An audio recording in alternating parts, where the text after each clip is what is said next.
Amen. Purihin po ang Panginoon sa ating pong mga memory verses. Talagang ang salita po ng Diyos ay timeless. Ibig sabihin ay hindi siya napapanahon, kumbaga ah, napapanahon lang siya sa isang particular na season. But sa lahat ng oras, siya ho ay ah, totoo at siya ho ay applicable sa ating mga buhay. Okay, so purihin po ang Panginoon at ngayon po ay dumako po tayo sa salita po ng Panginoon. So samahan niyo po ako sa 2 Corinthians chapter 5. And once again, ako po ay papasalamat din sa Panginoon sa pagkakataon na makapaghatid po ng kanyang salita. 2 Corinthians chapter 5 verses 1 to 8. So actually na message na po natin to last March, ilang buwan na po nakakalipas. And muli po nating tingnan, tunghayan ang salita po ng Panginoon sa bahagi pong ito. Okay, 2 Corinthians chapter 5 verses 1 to 8. So basahin ko po, tingnan po natin sa salin ng ating mga Biblia. For we know that if the earthly tent, which is our house, is torn down, we have a building from God, a house not made with hands, eternal in the heavens. For indeed in this house we groan, longing to be clothed with our dwelling from heaven, inasmuch as we, having put it on, will not be found naked. For indeed while we are in this tent we groan, being burdened because we do not want to be unclothed, but to be clothed, so that what is mortal will be swallowed up by life. Now he who prepared us for this very purpose is God, who gave to us the Spirit as a pledge. Therefore, being always of good courage, and knowing that while we are at home in the body, we are absent from the Lord, for we walk by faith, not by sight. We are of good courage, I say, and prefer rather to be absent from the body and to be at home with the Lord. Tuloy ko po hanggang verse 10. Therefore, we also have as our ambition, whether at home or absent, to be pleasing to Him. For we must all appear before the judgment seat of Christ, so that each one may be recompensed for his deeds in the body, according to what he has done, whether good or bad. Purihin po ang Panginoon sa pagkabasa po ng kanyang salita. Tayo po'y manalangin. Aming Diyos, salamat po sa gabing ito. At muli po kaming may pribilehiyo na makapakinig ng inyong pong salita. At ito po ay isang pagpapala muli mula sa iyo upang kami po ay magkaroon ng wastong buhay, application ng inyong pong salita sa amin pong mamumuhay Kristiyano. At dalangin po namin ang pagkilos po ng Santong Espiritu sa amin pong pakikinig at sa paglalapat po nito sa amin pong mga buhay. Yamang ikaw po, Diyos, ang nagtalaga po sa amin sa buhay na ito. At ang kaakibat ho ng pagtatalaga po ninyo sa amin ay ang pag-asa sa hinaharap ng bawat isa po sa amin. Purihin po kayo at ang inyong pong lingkod, gamitin niyo po lamang na tagapagsalita at itago po sa likod ng iyong pong kabandalan, Panginoon. Bingi po ko ng tawad sa lahat ng akin pong mga kasalanan. Salamat po muli. Ito pong aming dalangin sa pangalan po ng iyong anak na si Jesus. Amen at amen. Ito pong passage na ito is personal experience po ni Apostle Paul. Nung siya ho ay nagmi-ministeryo sa Corinto, at for kumbaga all throughout ng kanyang ministry, so nandun lagi yung threat sa kanyang buhay. Nandun lagi yung banta na siya ay papatayin, na siya ay hindi na makakalaya sa kulungan. So for how many times nating na-encounter or nabasa po sa Bible, yun pong mga pag-aresto sa kanya, yung persecution sa kanya. So napakaraming karanasan po ni Apostle Paul ang hindi na natin halos mabibilang sa ating mga daliri na masasabi nating napakahirap at malapit na sa kamatayan. At nakita din po natin dito sa passage na ito na bukod sa threat o yung banta ng kamatayan sa kanya is hindi ho siya nagpatinag sa mga bantang ito o sa mga threats na ito. So hindi ito nagpabago ng kanyang trajectory sa ministry at hindi rin po takot o pinadapa siya ng takot sa kanyang pagmiministeryo o sa kanyang pangangaral ng Ebanghelyo. Kaya makikita ho natin yung ating pamagat, to die by faith. So, ibig sabihin, mamatay sa pananampalataya. So, ito yung motto or kumbaga, ito yung consistent na pangungusap statement ng isang lingkod ng Diyos. Kapag nakaramdam siya ng threat sa kanyang buhay mula sa mundong ito, mula sa mga taong hindi kumikilala sa Diyos, pero para sa kanya, dahil sigurado siya sa kanyang sinishare, sigurado siya sa kanyang pananampalataya, handa siyang mamatay para dito. Kagaya ng ating inaawit sa ating pambansang awit. Di ba? So yung last line, anong sabi dun sa last line? Ano yun? O dun sa mga nakaalala, ang mamatay, ang mamatay ng dahil sa iyo. So, ibig sabihin, yung pagpapakita natin ng kahandaan natin na ialay yung buhay para sa bayan. So, kapag tayo ay, let's say, pinasok ng mga invaders, so, it's our duty to protect, So, tungkulin po natin bilang mamamayang Pilipino na protektahan ang ating bansa. So, ganun din sa church. Handa natin protektahan ang isa't isa.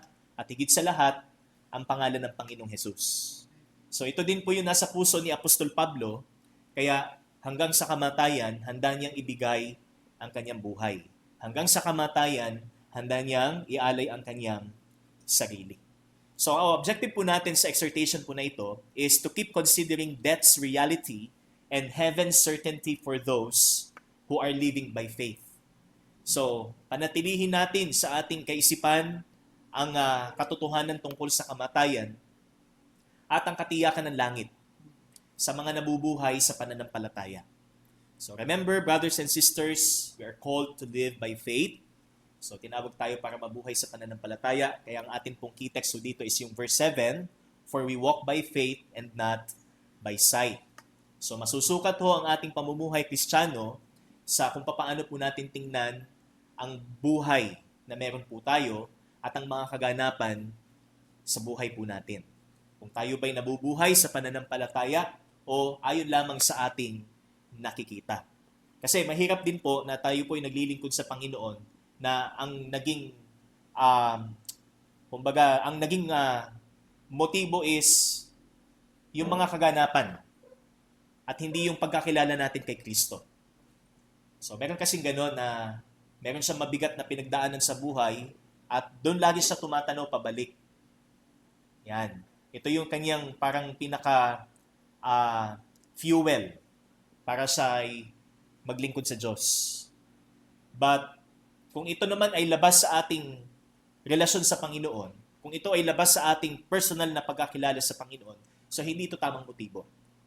Pero dito sa case po ni Apostle Paul, makikita ho natin na ito ho ay dahil sa kanyang pagkakilala sa Panginoon. So, sa lahat ng sulat, makikita ho natin si Apostle Paul, lagi niyang inuulit na siya ay kinaawaan ng Diyos, sa kabila na siya ay isang mamamatay tao, sa kabila na siya ay isang persecutor ng mga Kristiyano. Remember in the book of Acts, nung siya ay Saul pa. So, lagi niya talagang binabalikan yung masalimuot niyang nakaraan at kung paano siya kinaawaan ng Panginoon, kung paano siya tinanggap ng Panginoon at maging lingkod niya at maging missionary, maging alagad ng ating pong Panginoon. Kaya para sa atin naman, so ito po ay para tayo ho ay patuloy na paalalahanan tungkol sa katiyakan ng langit at katotohanan tungkol sa kamatayan. So it doesn't mean na tayo po ay tumanggap na sa Panginoon, ligtas na tayo sa kapahamakan na nangyayari po sa mga hindi mananampalataya. For example, yung tinatawag nating karamdaman. So, isa nga po sa mga sikat na theologians, si John MacArthur, ay umuwi na po sa Panginoon dahil po sa sakit ng pneumonia. So, siya ay namatay sa edad na 86. At nakita po natin na sa kanyang buhay, so bilang isang illustration, so ang sabi ho ng isang statement po niya is, ang kamatayan ng Kristiyano ay hindi pag-alis. So, ang sabi niya is, to die as a Christian is not to leave home, but to go home. So, ito yung mentalidad ng isang lingkod ng Diyos. Ito yung mentalidad ng isang tinawag ng Panginoon. Ang mamatay bilang isang Kristiyano ay hindi pag-alis, kundi ito ay pag-uwi sa ating tunay na tahanan. Kaya magandang perspective. Ito pong statement ho ni John MacArthur na ngayon po ay umuwi na po sa Panginoon. Kaya sa atin pong pag-aaral, makikita ho natin there are 4 realities, brothers and sisters. in this passage. Una po, makikita ho natin in verse 1, basahin ko po. For we know that if the earthly tent, which is our house, is torn down, we have a building from God, a house not made with hands, eternal in the heavens. So the first thing na pinanghahawakan po ni Apostle Paul, kaya hindi siya nagpatinag sa mga banta sa kanyang buhay bilang isang alagad ni Kristo, is yung kanyang pagkapit doon sa pangako na tayo po ay bibigyan ng isang katawan. At ito yung tinatawag po nating glorified body. So, kasi ang plano po naman talaga ng Panginoon sa atin is katawan at kaluluwa. So, hindi lang tayo ho kaluluwa lang at hindi lang ho tayo katawan lang. So, sa paglikha ng Panginoon sa atin, so we are a compound, di po ba? Meron tayong material at immaterial. So, the body, which is the material, and then yung ating kaluluwa, which is the immaterial. And pag pumanaw, so pansamantala maghiwalay, but darating yung panahon na magkakaroon muli ng katawan, ang isang kaluluwang pumunta na sa walang hanggan. At ito yung tinatawag po nating katawang panlangit, kung ito'y sa langit. Di po ba? Glorified body. At ito po ang sinabi ni Apostle Paul, for we know. So yung sinabi po niya ditong we know, narinig na ho natin to dati na po. So that is from the Greek word oidamen, which means an intuitive knowledge of a glorified body. So maliwanag po sa isipan ni Apostol Pablo ang katotohanan tungkol sa pagkabuhay muli na naghihintay sa isang Kristiyano.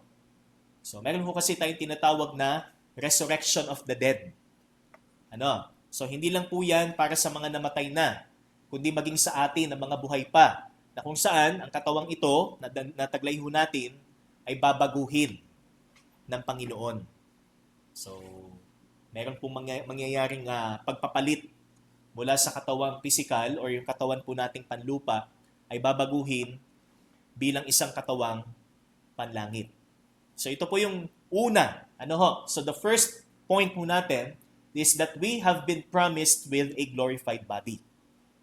Kasi nga, lahat ng yan, yung mga threats na yan, yung mga diseases, mga tinatawag nating panlabas na banta sa atin, is hanggang dito lamang. At hindi na yan natin dadalhin pa sa kabilang buhay. Dahil ang katawan na natin doon ay katawang panlangit na. At ang katawang panlangit, hindi na siya hindi na siya, wala na siyang vulnerability na magkasala. Wala na yung propensity na matukso ka. Kaya wala na dun yung, let's say, mga advertisements or ways na para ikaw ay mahulog muli sa pagkakasala. So wala na. Kasi lahat doon is all perfect. Perfecto. Kaya merong settled mind si Paul sa tinatawag po nating future heavenly body, and it indicates an intuitive knowledge of a glorified body. So first is that our earthly body is subject for destruction. So yung sinabi po niya ditong tent, kaya sabi niya is earthly tent. Kasi ang tent is nagre-represent po siya ng, bukod sa ating katawan, is yung pagiging temporal nito. Remember in the Old Testament, ang tabernakulo, hindi naman siya permanenteng istruktura, di ba? Pinipitch lang ho siya kapag sinabi ng Panginoon, dito muna kayo at magtayo kayo ng tabernakulo. Tapos pag sinabi na ulit ng Panginoon, okay, alis na uli. Punta na kayo sa ibang lugar. So, i-dismantle na uli nila yon. Tapos, sa susunod na lugar na kanilang titigilan, doon uli sila magtatayo. So, kaya yung sinasabi ditong earthly tent is nagsisignify siya ng pagiging temporal ng ating katawan. Kasi si Paul, meron siyang background sa tent making kasi ito yung business niya. Kaya ito yung ginamit yung analogy. Earthly tent. Okay? That if the earthly tent, which is our house, so kaya nga house kasi dito nananahan ang ating kaluluwa. Di ba? Lagi nating naririnig sa Bible study na ang katawan natin is parang bahay. Meron siyang resident, merong naninirahan sa loob at ito yung ating kaluluwa. At siyang umaalis naman kapag namatay. Ano po? Physically. So, first is our earthly body is subject for destruction. So, the word destroyed, kasi ang ginamit ko dito is sa NASB is torn down. Sa ibang translation po, ESV, ang ginamit naman is destroyed. Ang ginamit po ditong Greek word is kataluo, na ang ibig sabihin po is to demolish, to dismantle, or to disintegrate. And this world might destroy our physical body. Sadyang masisira ho ang ating katawan. Pwede ng sakit, pwede ng terorismo, pwede ng pang-uusig. Kaya nga yung brutal na pamamaraan na way dun sa pagpatay sa mga Kristiyano, martyrs, di po ba? Kung paano po i-describe yung kaganapan ng kanilang kamatayan na talagang ang kanilang buto is totally durug-durug na. Ano? Siguro katulad yan dun sa mga sabongero. Same scenario. Na talagang wala ka nang mag-retrieve. As in bukod sa buto, durog na siya. O pwedeng abo na, pwedeng totally na dissolve na. So ganun yung pwedeng mangyari sa katawan. Pero hindi ang ating pananampalataya o ang ating pag-asa sa langit na merong ibibigay na katawan ang Panginoon. Kahit man ang physical natin ay tuluyang mabura sa mundong ito, meron pa rin pangakong katawan ang Panginoon para sa atin. Yan ba'y ating hinihintay, mga kapatid? Hinihintay ba natin itong tinatawag na glorified body? The resurrection body na pangako po ng Panginoon. So isa pa ang example ho natin is kung naalala po ninyo yung mga missionaries na dinukot ng isang terrorist group way back 2001 yata or 2000, Burnham, si Martin Burnham. Yan, so kung natatandaan po natin to, actually sila po ay kasama natin sa pananampalataya. Baptist po sila. Okay? So namatay po si Martin Burnham sa kamay po ng mga terorista. Nakaligtas po yung kanyang may bahay, si Glacia. So that was 2001, So more than 2 decades ago. Pero hindi ho nila inabandona ang kanilang pananampalataya. Meron pong kwento ho na nagsabi na kahit sila ay nasa abduction or sila ay hawak ho ng mga terorista, they seek to share the gospel sa mga teroristang ito.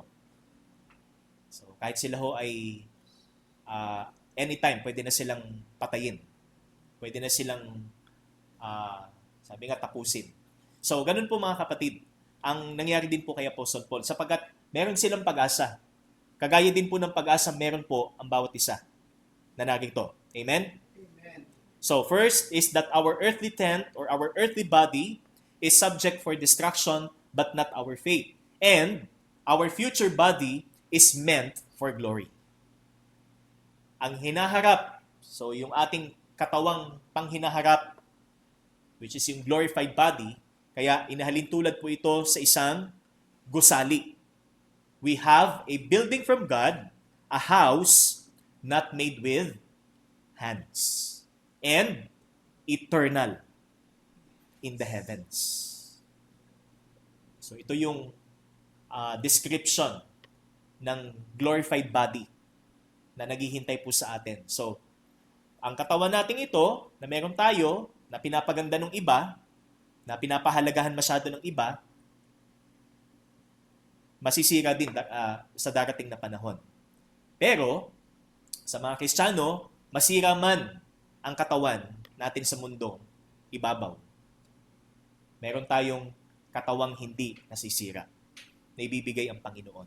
Kaya sabi dito, we have a building from God. So ito yung tinatawag nating glorified body. So kagaya po in the Old Testament muli, ito yung tinatawag naman nating templo.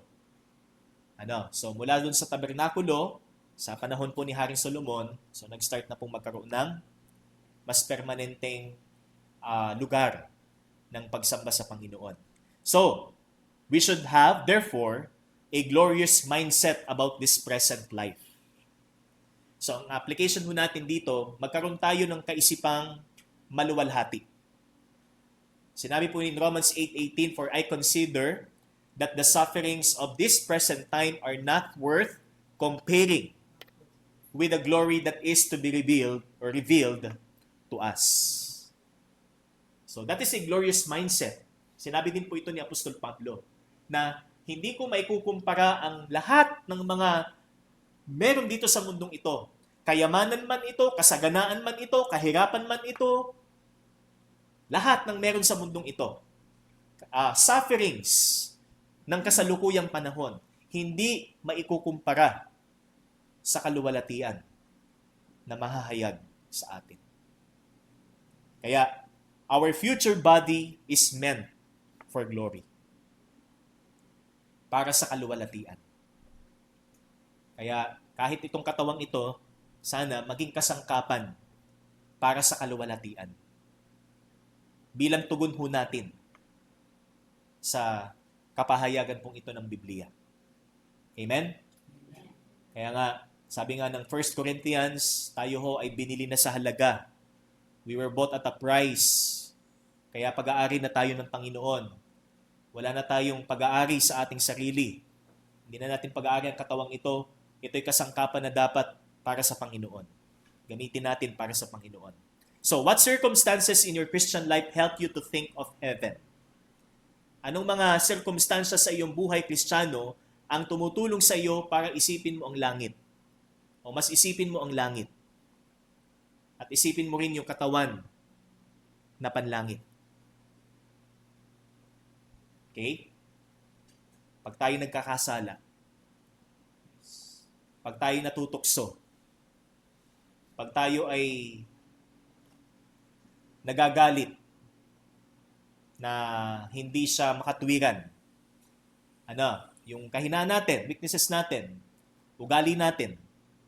So doon tayo mas napapaisip, ito yung tumutulong sa atin somehow para isipin natin na Panginoon.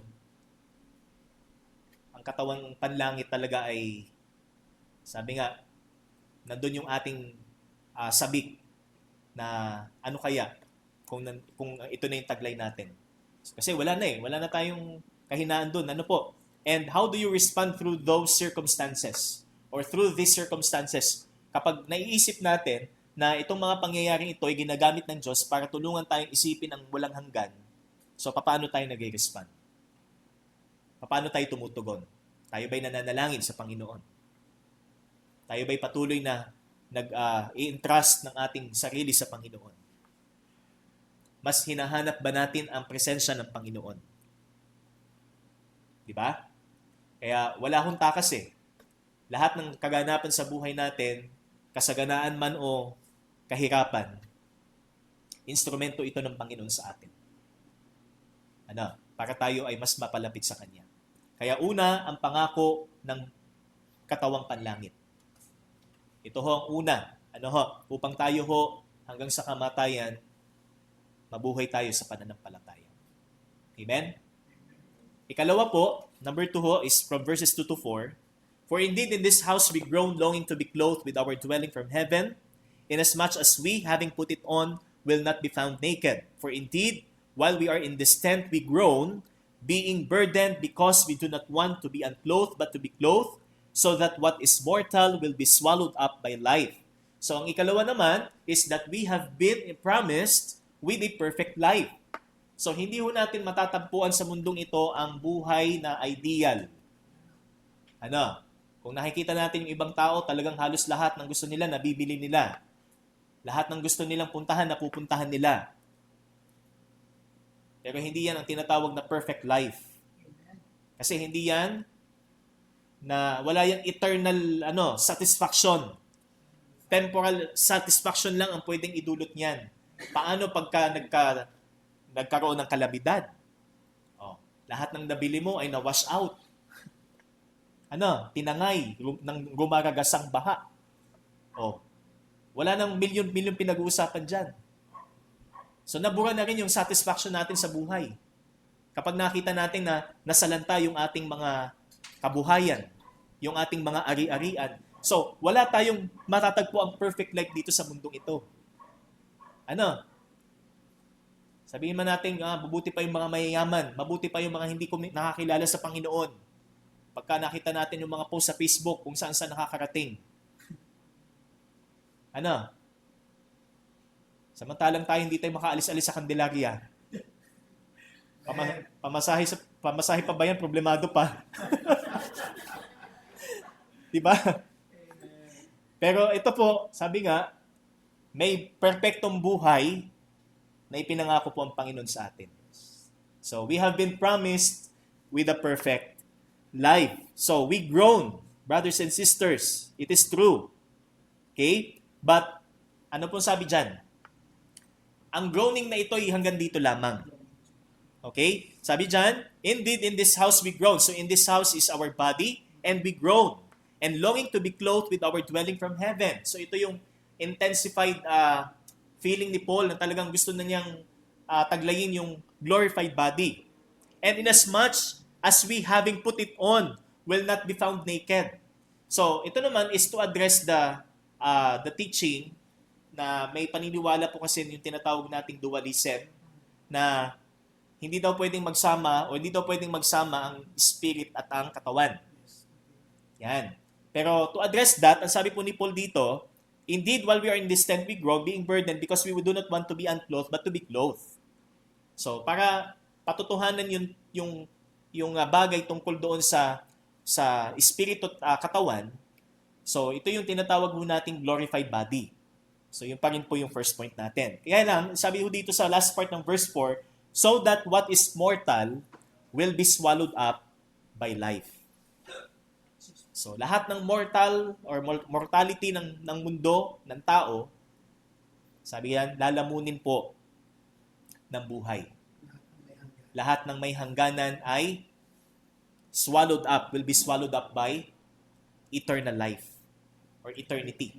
Walang hanggan. Kaya, ang sabi dyan is a perfect life that is eternal life o buhay na walang hanggan. At sa buhay na walang hanggan, mga kapatid, meron po tayong tinatawag na resurrection body, yung ating pong first point. There will be a real resurrection body joined to our soul. So, as a cross-reference po, in Philippians chapter 3, okay, verse 20. Philippians 3:20, ano po sabi dito?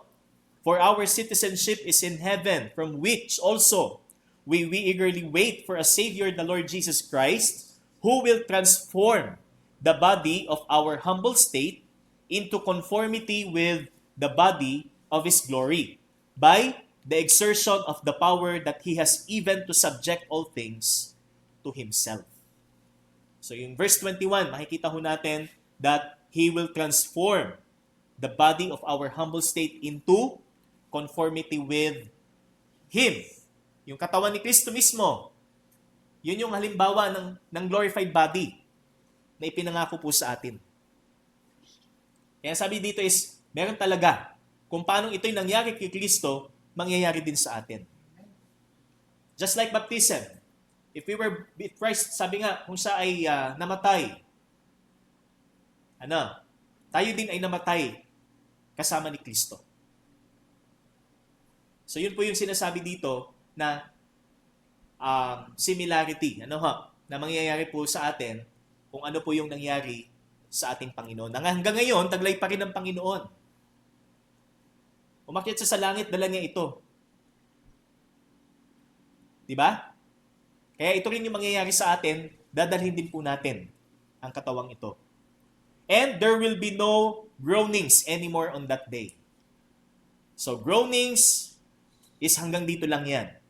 Romans chapter 8 verse 23, we ourselves who have the first fruits of the Spirit groan inwardly as we wait eagerly for adoption as sons, the redemption of our bodies.